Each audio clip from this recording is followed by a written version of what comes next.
Hi, today I am going back in time almost 500 years. I'm going to ye Olde Cheshire Cheese, which basically was a bar back in 1538. That was when it was first opened. It then burnt down in 1666 in the Great Fire of London, which took out most of London, but then was rebuilt the following year in 1667. And this place, as it is now, has existed since 1667. So that's over 350 years. And in fact, this place dates back to the 13th century when it first was a monastery. So the downstairs cellar bar was where the monks first set up. So this has got a lot of history, and you won't be surprised here because this is in central London. We're just off Fleet Street, which is where all of the newspaper businesses used to operate in the sort of 50s, 60s, 70s, 80s, 90s. I'm not sure they operate here anymore, but it's a big literary area, and this bar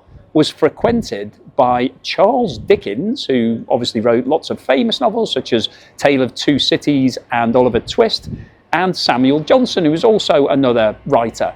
Now, in the Tale of Two Cities, it's said that Charles Dickens refers to this place. I don't know the novel that well, but there is a bar that the two main characters go to off Fleet Street, and it was meant to be this bar. So there is a hell of a lot of history in this place. But what's the food like? Is it still like it's being served in the 17th century, or has it come up to date? Well, it will be interesting to see it, because as well as the bar, so there's a number of different rooms in here where they've got where you can just have drinks, but they've got an old chop house. Now, chop houses existed back in the 1600s, so the 17th century in England, and basically these were places where you could go and get a chop of meat. So the butcher would literally just chop it off, so it might be with a bone or without a bone or whatever, and they would fry it up for you, and then you'd be served it with a flagon of ale. So that was a traditional chop house, and it still exists today. So I'm going to go and get something to eat now in the chop house, and this will be probably traditional British fare, so traditional English food.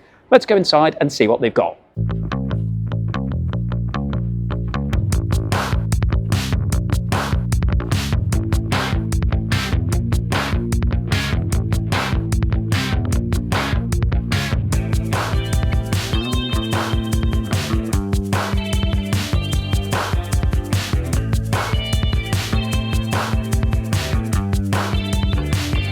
This place actually burned down during the Great Fire of London, and some of these beams are still scorched. So you can see here, this is the original beam from 800 years ago that was scorched, and then new beams have been put alongside it.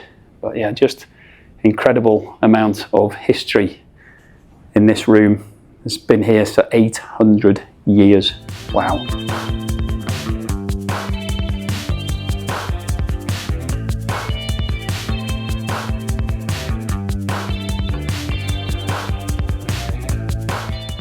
So here I am sitting in the ye Olde Cheshire Cheese, and I'm in a very famous corner here because this seat here is where Charles Dickens used to prefer to sit. So I'll just sit here. Maybe I'll get a bit of literary genius sitting here. He's obviously a very famous British author. And here is where Samuel Johnson used to sit. I don't think it was at the same time. I think they were in sort of slightly different eras. Charles Dickens actually mentioned this pub in his Tale of Two Cities, and there is a first edition of that over there, open at the page, that mentions ye Olde Cheshire Cheese. So this is a very, very famous institution, and this place dates back to 1240. So the basement underneath us here is where there was a monastery that was set up originally. So the monks set up camp down there, and then over time, I think they were involved in some brewing. It then became a bar, and it was first recognised as a bar back in the 1500s. And unfortunately, that burnt down during the Great Fire of London in 1666. But this site was rebuilt in 1667 as it is now. So it does feel ancient. I mean, that's still a long time ago, 1667. Still talking 370 plus years. So this site dates back almost 800 years in terms of when it was originally a monastery, and it's been a bar for almost 500 years. And interestingly, today it's a Samuel Smith's bar, and Sam Smith's basically brews its own beer, so it doesn't have any branded beers, so you have to drink the Sam Smith's beer, which is fine. So I've got a bottle of brown ale here, so it sort of feels a bit like what it might have been 500 years ago, a bottle in a small glass. This is traditionally the way to drink these sort of things. Cheers, Dickens. Cheers, Johnson. I think I'll write a best-selling novel in a moment. Right, time to have a look at the menu, I think. Okay, so here is the menu, and it's, as you might imagine, lots of traditional British fare. Let me just pour some more of this Sam Smith brown ale. So we've got a whole lot of different starters. There's a mixture of fish and meat on this menu. So to start with, they're offering crispy whitebait, whipped smoked cod, grilled prawns, wild mushroom and spinach crumpet, Cheshire cheese rarebit, just like cheese on toast, dressed ham hock, deviled kidneys and crispy squid. So quite a lot of fish on that. I'm going to skip the starters today. I'm just going straight for the main course because the food here is traditional British, so it tends to be quite hearty. That's the whole point of when these chop houses first started back in the 17th century. They used to basically chop meat, so you'd come in and you get a piece of meat and a drink, usually some sort of beer. So that was the way Victorian England liked to serve their food. So that's what I'm going to do. I'm going to pass myself back into Victorian days, have my food with a bit of beer and see what it's like. So from the main courses, we've got lots of different steak options. So you can get a tomahawk steak, which is on the bone. You can get all sorts of different cuts of steak. I don't really fancy a steak today. I'm going to go something a bit more traditional English. So out of the offerings, we've got sausage and mash, which is a classic English dish. The Olde Cheshire Cheese famous steak and kidney suet pudding, which is the speciality here, but I don't really like steak and kidney pudding, so I'm going to give that one a miss because I find it a bit heavy, and I think it'd probably be a bit, I wouldn't enjoy it, so no point having that, no point buying, getting something that you don't really like. Fish and chips, obviously, classic English dish. So we've got other types of fish. So there's fish of the day. I think there's sea bream and sea bass were the two options. Chicken schnitzel, it's a bit German, but interesting. Mushroom, spinach and white truffle suet pudding. So that's the vegetarian option. Again, it's suet, which I don't really enjoy. And then a chop house lettuce salad, which I don't fancy either. So I'm going to go for the sausage and mash. Now, interestingly, you can have, and that's coming in at £18.95. Now, you can have an extra portion of black pudding on the side of that for £2.50, but I'm not a big fan of black pudding, and I think there'll be enough meat in the, so it's basically Kentish hot sausage ring, creamy mash and onion gravy with watercress. I think that will be enough food for me. I don't really need the black pudding, particularly because I don't like it. So I've ordered that. I'm going to carry on with my brown ale and have a chat with Charles Dickens while I wait for the food to arrive. Hey Charles, what are you writing at the moment? Okay, so my food has now arrived, and as you can see, it's served in a bowl. Interestingly, it has quite a lot of chips in it. I presume that's to add to the rustic charm of this place, that they're serving plates with chips in them. Anyway, got three big ones. Now this is a sort of traditional old-fashioned way of having sausage and mash. So these days when you have gravy, it tends to be quite thick, more like a sauce, a bit like ketchup, that sort of consistency. As you can see here, this gravy is not like sauce. This is very watery gravy. So this is the way gravy used to be in the old days when they were cooking the meat. They would take the fat off and take the juices off that were left in the tray, and then just add a little bit of flour to that to make it into a sauce like this. So this is the sort of traditional way of presenting gravy.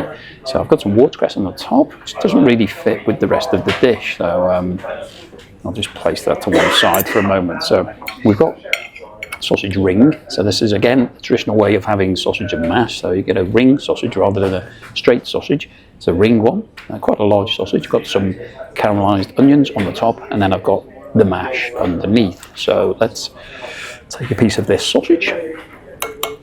It's come very quickly, been served very quickly. So a little bit of the mash. It looks very hot. I don't know whether you can see it, but there's a lot of steam coming off this dish. So I don't know if you can see that on camera, but it looks extremely hot. So I'll give that a quick blow, otherwise I'll be burning myself.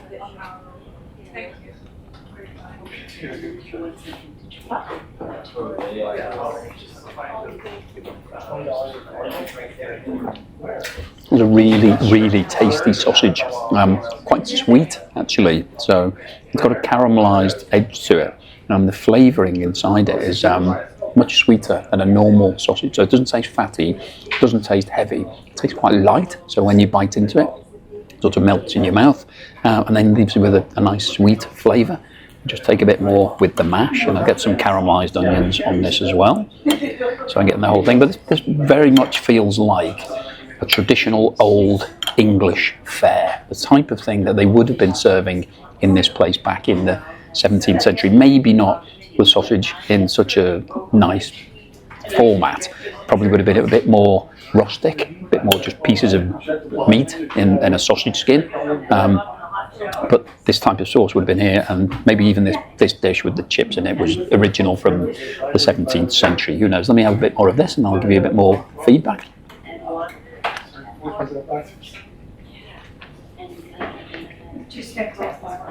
It's incredibly sweet. It's really, really tasty. So normally when you have sausage and mash, it can be a bit dry.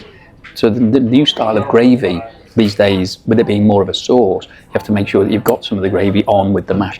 This watery substance basically permeates into everything. So it's permeated into the sausage, into the onions and into the mash. So you don't have to worry about getting a bit of the sauce or getting a bit of the gravy because it's basically been soaked through the whole dish. So this is incredibly tasty. So I have to say, I'm very impressed with this place. I can see why Charles Dickens and Samuel Johnson used to come and sit here and have a beer and eat some of this lovely fare. Maybe it inspired their inspiration for some, maybe Oliver Twist.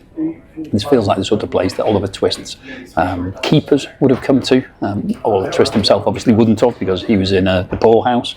But yeah, this place isn't actually named in the Tale of Two Cities by name. It doesn't say Ye Olde Cheshire Cheese, but there is a reference to it, and it's strongly believed that it was this tavern that he was referring to because he used to frequent this all the time.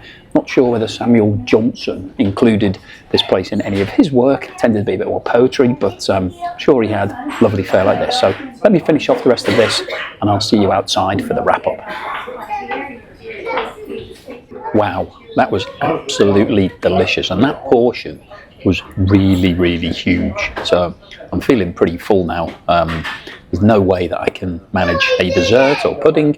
I'm sort of feeling like Charles Dickens must have felt back in his day when he had some food, had a bit of beer. He probably didn't want to go home and write the rest of the Tale of Two Cities. Probably just wanted to go home and have a little sleep. So I'll see you outside for the wrap-up. Okay, so I've now finished my meal at Ye Olde Cheshire Cheese. What did I think? Well, firstly, I'd like to touch on the place itself, because there is so much history here. The cellar bar, which I visited, it wasn't open at the time when I came, but I went down and had a look at it. That was where the monks actually set up this site back in the 13th century. So that's almost 800 years old. Now, it was damaged during the Great Fire of London, but some of the original beams are still in place. So you get the atmosphere of that. And there's a little warren of lots of different rooms down there. It really is quite fascinating. So you get the feel of history. So it was great from an atmosphere point of view. Now, upstairs here has been a tavern for almost 500 years. The original tavern did burn down in 1666 as part of the Great Fire of London, but was then rebuilt on the current site as it is in 1667. So that place that I've just been into has been there for almost 400 years. And to be honest, it felt like it. It was very well done. They'd kept a lot of the original features. The lighting was very low level, so it felt like a tavern from hundreds of years ago. They had the nice little plaque in the seat that I sat in, where Charles Dickens and Samuel Johnson used to go and have beers and eat some food, because that was the Chop House restaurant. So you definitely felt the history. It was really well done. There's lots of nice things on the walls there. So from a sort of general atmosphere, I really enjoyed it. It does feel like you're stepping back in time when you go there. And that Chop House itself, I think, is very well done. They've got some really nice old-fashioned furniture. It feels in keeping with the place, because sometimes you go to these old buildings and it's been kitted out in a very modern way and it loses its relationship with history. So I think just from visiting this site, it's well worth it. Even if you come and just have a walk around this place, you'll just get a feel for it. You can just go in and have a beer, which is what I did. Now, as I mentioned, it's a Sam Smith's pub, so you won't get any branded beers. You won't be able to buy Guinness or Carlsberg or Stella or any of those sort of things. It's all Sam Smith's own stuff. But actually, that's part of the charm of the place, and I think it fits in quite nicely with this old theme, because Sam Smith's has sort of got an old-fashioned flavour to it. So what about the food itself? What did I think? Well, the menu is relatively short, so there's only a small number of dishes, which I quite like, because that usually means that the chef is good at making all of the dishes. When you've got a huge menu, there's always a risk that there's things on there that the chef's not good at, or they haven't got fresh produce or whatever. So I quite like the short nature of the menu. In terms of what I had to eat, well, I decided to go for the sausage and mash, because all of the dishes on the main courses are very hearty. So I knew it was going to be filling, and when it turned up, it didn't disappoint. It was absolutely massive. So the sausage itself was a big ring sausage sitting on a bed of mash with very thin gravy. And if you saw that gravy, it was a bit like water. It just looked like coloured water. But it was incredibly tasty. And the water, the gravy, had permeated through the sausage into the mash. So everything had that overriding flavour. It was really, really tasty. The sausage itself was very sweet. So it was meaty, good quality, really high-end stuff. But it had this overriding sweetness. And I think the caramelised onions helped add to that. So overall, I was very impressed with the food. I think it was really nice, really tasty.